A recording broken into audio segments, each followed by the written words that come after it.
السلام علیکم، آداب۔ امید کرتا ہوں آپ جہاں بھی ہوں گے خیریت سے ہوں گے اور کورونا کی وبا سے خود کو محفوظ رکھے ہوئے ہوں گے۔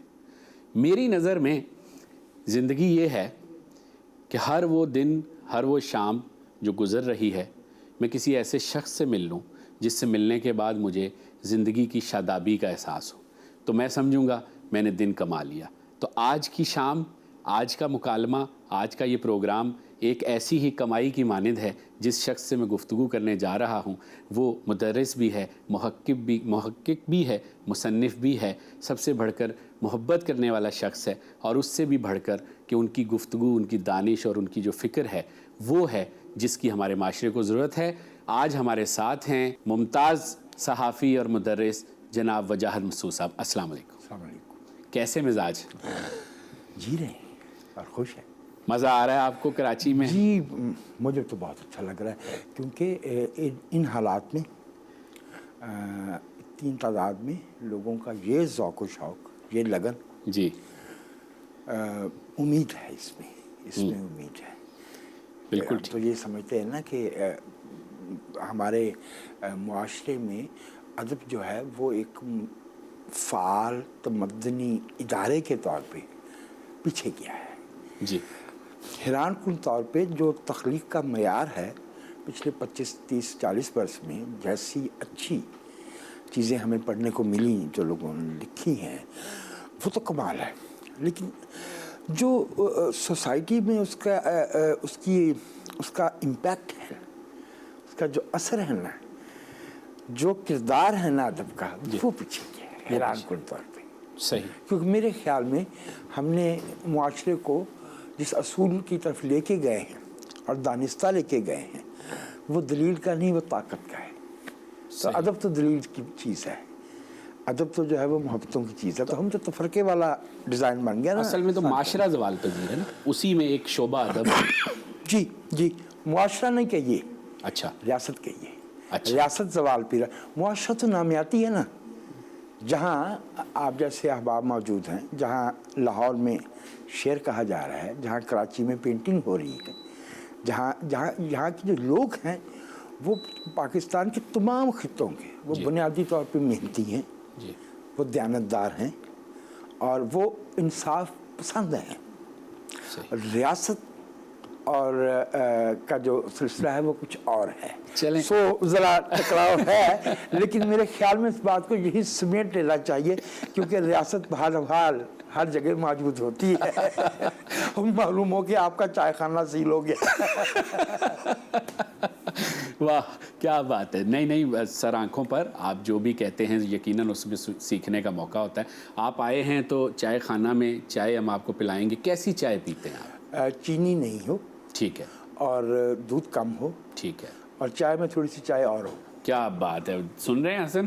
چینی میرا خیال ہے بہت کم رکھیں یا علیحدہ سے لے آئیں تو اچھا ہے، جتنی حسب ذائقہ آپ لینا چاہیں گے۔ اچھا، آپ کا صحافت کا، تدریس کا، شاعری کا، لکھنے کا بہت سارے حوالے ہیں، بطور کالم نویس بھی، بطور محقق بھی۔ تو میں ان سب پہلوؤں کی طرف جانے سے پہلے کچھ بنیادی چیزیں ان پر آپ کی رائے چاہتا ہوں۔ بسم اللہ۔ پہلا سوال یہ ہے کہ پاکستان میں جیسے جیسے معاشرہ آگے بڑھا، دنیا آگے بڑھی، ٹیکنالوجی آئی، لوگ باشعور ہوئے تیزی کے ساتھ دنیا بھر میں، پاکستان میں روشن خیال قوتیں اتنا ہی پیچھے چلی گئیں، اور اب عالم یہ ہے کہ جو لیفٹ کا طبقہ ہے، جسے ہم بائیں بازو کا طبقہ بھی کہتے تھے، وہ پہلے تو ماضی میں دکھائی دیتا ہے لیکن آج نہیں دکھائی دیتا۔ ایسا لگتا ہے کہ وہ دیوار سے لگ گیا ہے، تھوڑا سا رہ گیا ہے، اقلیت میں بدل گیا ہے۔ آپ اس پہ کیا کہیں؟ خورم بھائی، روز اول ہی سے جس طبقے کی طرف آپ اشارہ فرما رہے ہیں وہ پاکستان میں اقلیت ہی میں تھا۔ اچھا، ایک خاص عہد میں جو ارلی 50 کی دہائی کے جو ابتدائی برس تھے نا، وہاں سے لے کے تو کوئی 80 کے وسط تک ہم نے دنیا میں جن سے کچھ پیسے ویسے مانگنا تھے انہیں ایک ہوا کھڑا کیا ہوا تھا کہ ہم دیکھیے ہم نے بہت بڑے جن کو قابو کر رکھا ہے۔ ارے بھائی، میں انتظامی طور پر، جسے رسمی طور پہ رکن کہتے ہیں، سیاسی تنظیموں کا وہ رہا. میں آپ کو یقین دلاتا ہوں کہ پاکستان بھر میں اس سوچ کے لوگ جو تھے وہ بہت ہی معمولی تعداد میں تھے. 54 کے بعد وہ کبھی بھی منظم نہیں ہو پائے. اور جو اندر رہتے ہوئے جو بات محسوس کی گئی وہ یہ کہ استثناء تو ہوتے ہیں نا جی. ادروائز علمی اور جو سوچ کا جو تفہیم تھی جی وہ بہت کمزور تھی بھائی. صحیح. اب میں بہت ہی احترام کرتا ہوں, میرے استاد ہر طرح سے بڑے تھے, ہر طرح سے وہ ہمارا اساتذہ تھے, جمال نقوی صاحب. جی بالکل. اچھا, اب جب جمال نقوی صاحب کی کتاب آئی جی لیونگ دا لیفٹ بیہائنڈ, جی بالکل. تو پڑھتے ہوئے حیرانی ہوئی کہ بھائی جمال تو 50 سے لے کے بلکہ جی 90 تک جو ہے پہلی صف کے آدمی, پہلی صف کے آدمی تھے. تو یہ اتنی معمولی باتیں جی ان کے لیے یہ انکشاف کیوں بنی؟ جی یعنی ہنگری میں جو ہو رہا تھا, جو چیکوسلوواکیہ میں ہو رہا تھا, جو بائیں بازو کی فکر میں جو تبدیلیاں آ رہی تھی, جو لوگوں کے تجربات ہو رہے تھے, جی ان سے نابلد ہونا تو ہمارے لیے تو حیرت والی بات جی ہوگی. بالکل. ایک بات میں آپ سے عرض کروں, کچھ ہمارے ہاں اصطلاحات کی سمجھنے میں کچھ مسائل ہیں. اچھا. لیفٹ جسے کہتے ہیں, جی میں نے اس کو رکھا ہوا ہے, وہ ایک مصرع ہے, جی another and a better kingdom come. واہ. ٹھیک ہے نا, another and a better kingdom come.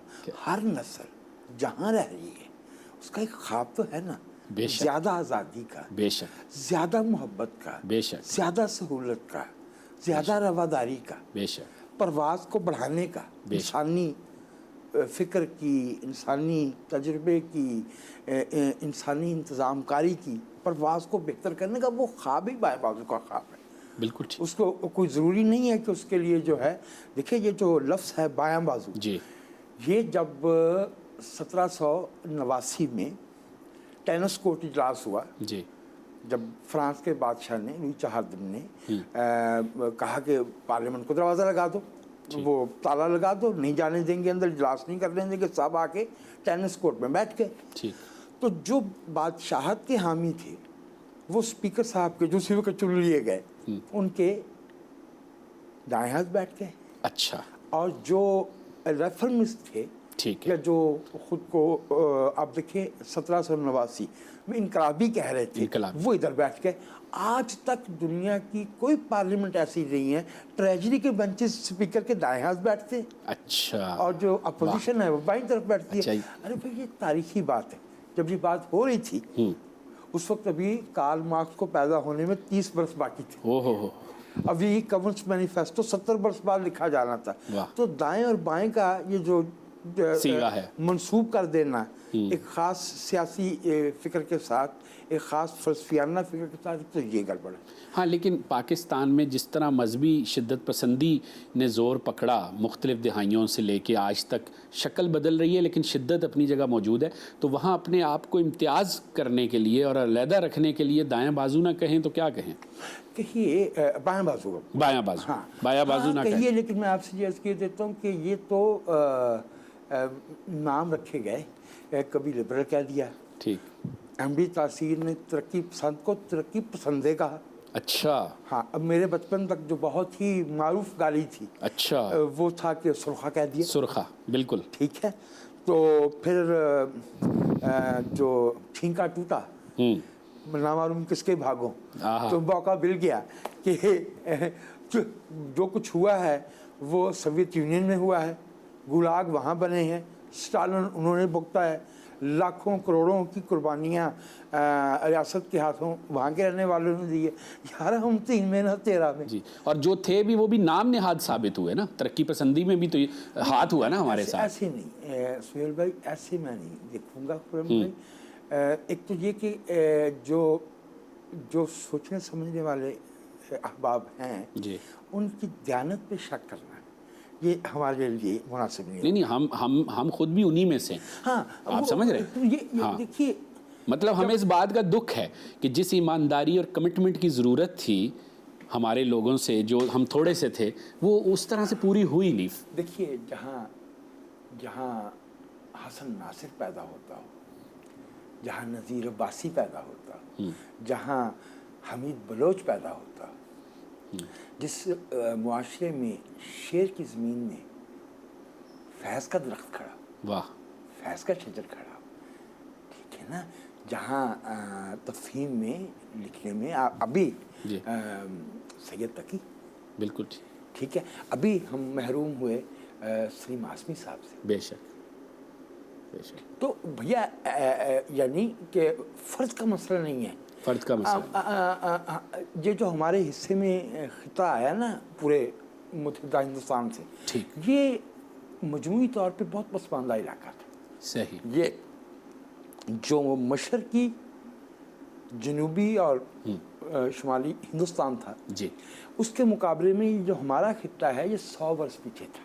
صحیح. اور میں آپ کو اس کی دیکھیں نا، ایک تو سیدھی سی بات ہے، جنگ پلاسی میں جی اور 1857 میں ٹھیک 100 برس کا فرق ہے. ہاں تو فورٹ ولیم کالج تو کلکتہ میں بنتا ہے، اور ہمارے ساتھ کیسے معاملات ہوئے ہیں بھائی. 1843 میں سندھ پہ وہ گورنمنٹ پہنچی ہے، ٹھیک. تو ہم کیا تھے؟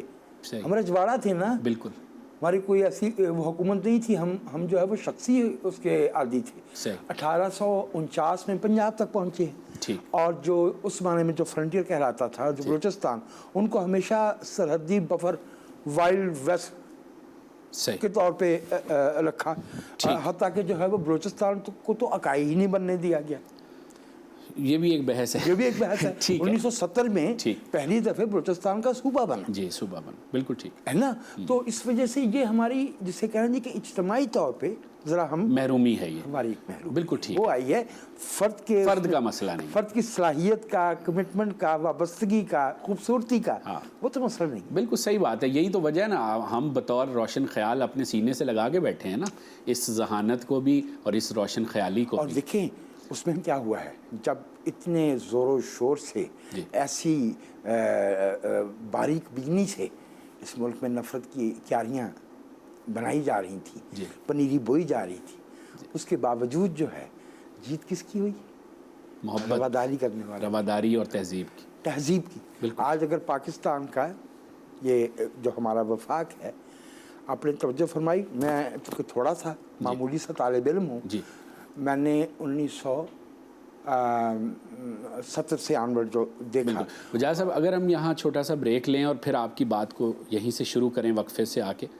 جملہ ایک ہی رہ گیا تھا. جی ارشاد. جیسی خلوص اور گرم جوشی اس وقت وفاق کے اکائیوں میں ایک دوسرے کے لیے پائی جاتی ہے، جی ہم نے ماضی میں نہیں دیکھی. اور اس کی وجہ ہے کیا؟ 2008 سے 2018 تک کا جو 2 تجربے ہوئے ہیں، تسلسل جو ہے جمہوریہ میں. اچھا بھائی جی، چائے پلاؤ اس سے پہلے معلوم ہوتا ہے کہ یہ بات سہیل بھائی کیا بات ہے، نکل گئی نا منہ سے. چلے. تو ناظرین، گفتگو سن رہے ہیں آپ، شستہ، شائستہ، تہذیب یافتہ گفتگو کیا ہوتی ہے، مجھے آج یہ اعزاز حاصل ہو رہا ہے. بات ہو رہی ہے وجاہت مسعود صاحب سے. اپنی چائے تیار کیجئے، واپس آئیے جب تک ہماری بھی چائے تیار ہو رہی ہے، اور پھر گفتگو کے سلسلے کو آگے بڑھاتے ہیں.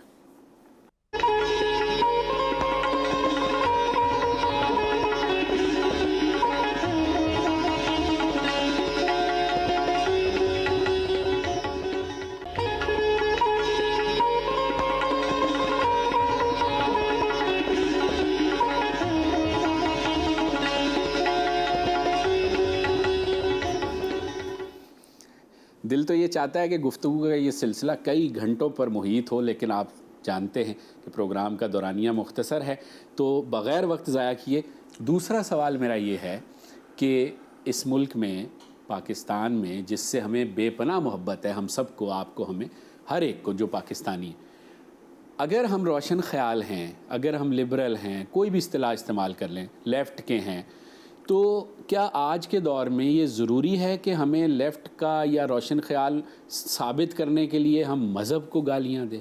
یہ بینگ لیفٹ ہونے کے ناطے میں پوچھ رہا ہوں ایک لیفٹ کے آدمی سے، کیونکہ آپ کی تعریف تو احمد جاوید نے بھی کی ہے جو کہ دائیں بازو کے اسکالر ہیں. ان کی شفقت ہے. اور انہوں نے آپ کی ان تعریف کی شفقت، بالکل ان کی شفقت، ان کی اعلیٰ ظرفی ہے.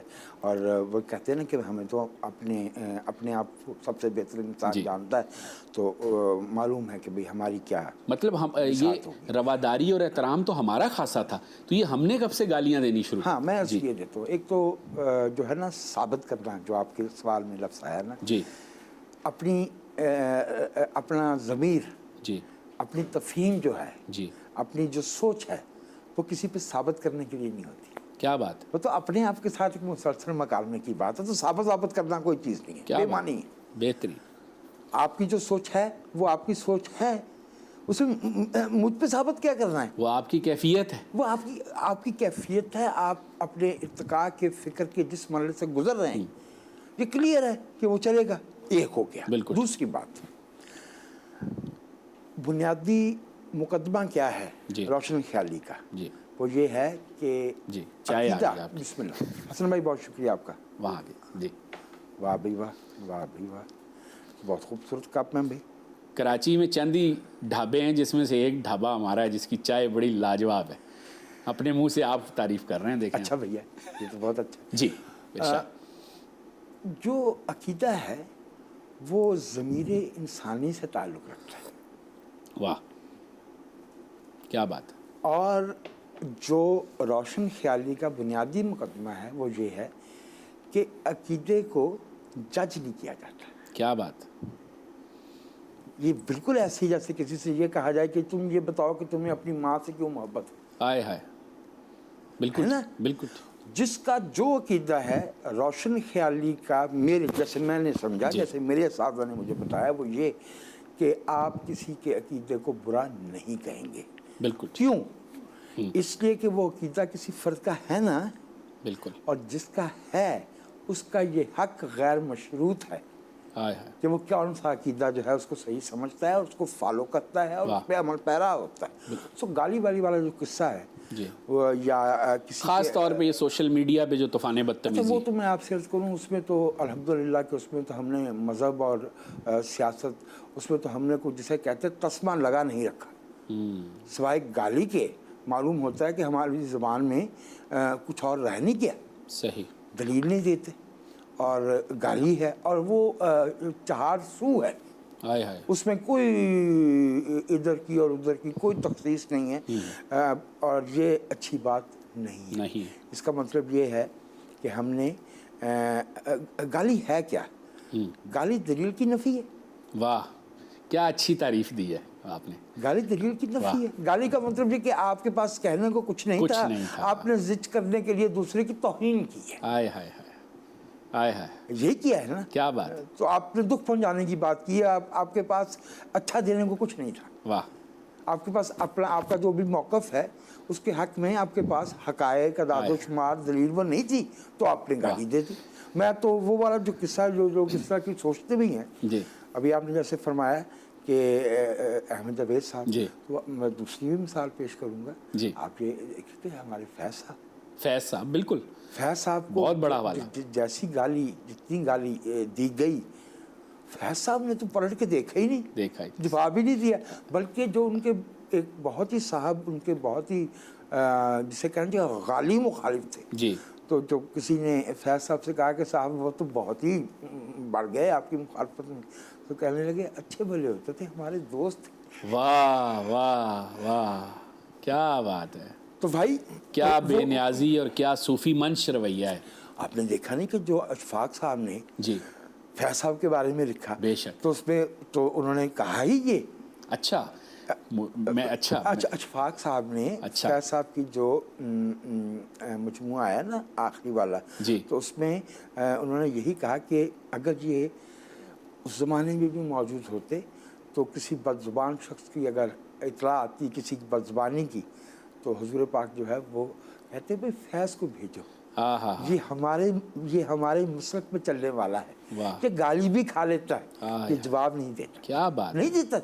کیا بات. تو میرے بھائی، میرے خیال میں کسی کا اپنی سوچ کے ساتھ جو وابستگی ہے اس کا بنیادی معیار یہ ہے کہ اس میں گالی ہاں۔ یا دوسرے کے عقیدے کو جج کرنے کی بالکل ٹھیک ہے، وہ بات ہی نہیں۔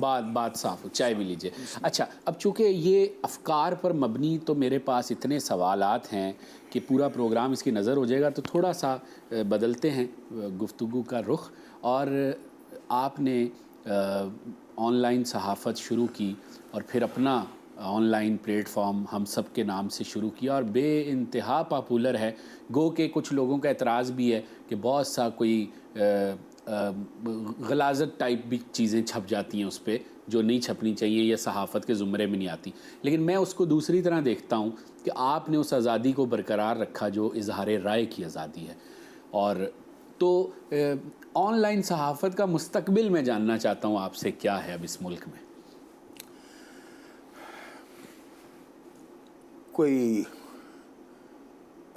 ربع صدی تو ہو گئی ہے، یعنی 98-97 سے، ٹھیک، جو بالکل ہمارے ابتدائی آن لائن جرنلزم، جی، اور ہم خوش نصیب ہیں کہ اردو کی جو آن لائن جرنلزم تھی، بے شک، اسے وسعت اللہ خان، واہ محمد حنیف واہ جیسے، مصدق سانول واہ واہ، جیسے کیا بات، جو ہے وہ نایاب لوگ ملے، لوگ جو ہے وہ نصیب ہوئے۔ بے شک، یہ جو سوشل میڈیا میں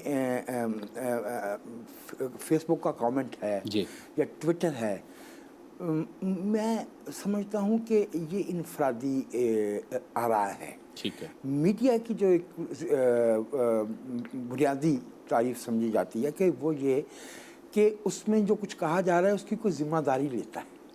واہ، یہ بڑا بنیادی پہلو، صحافت لائسنس نہیں ہوتا، صحافت ڈیکلریشن ہے، کیا بات ہے، اعلان ہے کہ بھائی جہاں یہ اخبار، یہ ٹیلی ویژن، یہ ویب پیج، اس پہ جو کچھ کہا جا رہا ہے، میں یا فلاں صاحب جن کا اس پہ نام لکھا ہوا وہ ذمہ دار ہیں اس میں جو کچھ کہا گیا ہے۔ بالکل ٹھیک، ٹھیک ہے، یہ اسمپشن آف رسپانسبلٹی جو ہے وہ فرق کرتی ہے کسی کی انفرادی رائے کو صحافت کے شعبے سے۔ بالکل ٹھیک، میری رائے ہے، غلط ہو سکتی ہے۔ اچھا، اب اس میں یہ ہے کہ وہ جو آپ فرما رہے ہیں نا کہ بہت سا کچھ ایسا بھی آ جاتا ہے، تو معاشرے کے اندر جو کچھ ہے نا اسے ہمیں اپنے طور پہ قطع برید نہیں کرنی چاہیے۔ ٹھیک ہے، یعنی ہم معاشرے کا نہلایا دہلایا چہرہ کیوں پیش کریں جو معاشرے میں چیزیں ہیں۔ دیکھیے، میرے استاد تھے اور خدا انہیں غریق رحمت کرے، ڈاکٹر آفتاب احمد صاحب۔ واہ، کیا بات، کیا آدمی، کیا وہ ان کی علم۔ اور تو ایک دفعہ میں نے پوچھا کہ سر کون سا سبق جو ہے وہ ہم لوگوں کو سیکھنا چاہیے، تو انہوں نے کہا کہ pay attention detail of the complexity. کیا بات، یہ جو لائف ہے نا یہ کمپلیکس ہے، آئے ہے، اور جب ہم اس کا کوئی ایک حصہ لیتے ہیں نا تو ہم اکہرے پن کی طرف چلتے ہیں۔ اچھا، وہ اکہرا پن مصنوعی ہوتا ہے، واہ، لائف کی جو کمپلیکسٹی ہے وہ نامیاتی ہے، کیا بات ہے نا، آرگینک ہے۔ سو جتنی بات ہم اس کی صحیح حقیقی عکاسی کے قریب لے کے جائیں گے نا اتنی ہی وہ اوتھینٹک بالکل ہوگی۔ ٹھیک، ورنہ ہمارے ساتھ وہی ہوگا جو ہمیں 16 دسمبر کو پتہ چلا 1971 کو کہ سال بھر جو ہو رہا تھا ہمارا اخبار تو اس کی خبر ہی نہیں دے رہا تھا، اس لیے کہ کہیں کوئی ایڈیٹر بیٹھا تھا، کوئی میرے جیسا ہی ہوگا نا، ذرا کم سواد اور کم اہلیت والا، اس نے یہ فیصلہ کر دیا کہ حب الوطنی یہ ہے کہ یہ نہ بتایا جائے کہ وطن پہ کیا گزر رہی ہے، یہ حب الوطنی نہیں ہے۔ حب الوطنی یہ ہے کہ اہل وطن پہ جو گزر رہا ہے اسے بیان کیا جائے۔ بالکل ٹھیک، بالکل ٹھیک۔ اچھا، آپ مختلف جامعات کے ساتھ منسلک ہیں، پڑھاتے ہیں، NCA، جامعہ پنجاب اور دیگر، اس کے علاوہ آپ کا لکھنے کا سلسلہ، صحافت کا سلسلہ ایک طویل عرصے سے جاری ہے، BBC سے بھی آپ وابستہ رہے۔ مجھے بھی یہ اعزاز حاصل ہے کہ روزنامہ آج کل میں نے اپنے کیریئر کا آغاز کیا، وہاں بھی آپ موجود تھے، اور یہ ایک طویل سلسلہ ہے۔ میں سارے پہلوؤں میں جائے بغیر وقت بچاتے ہوئے جاننا چاہوں گا، بینگ اے صحافی، آپ مطمئن ہیں حکومت پاکستان نے آپ کو اعزاز بھی دے دیا جو اس ملک میں سعادت حسن منٹو کو بھی نہیں ملا تھا، اور پھر بہت بعد میں خیال آیا کہ بعد از مرگ دیا جائے؟ خرم بھائی، ذاتی طور پہ تو میں تشکر میں، میں اپنے ملک کا بھی اور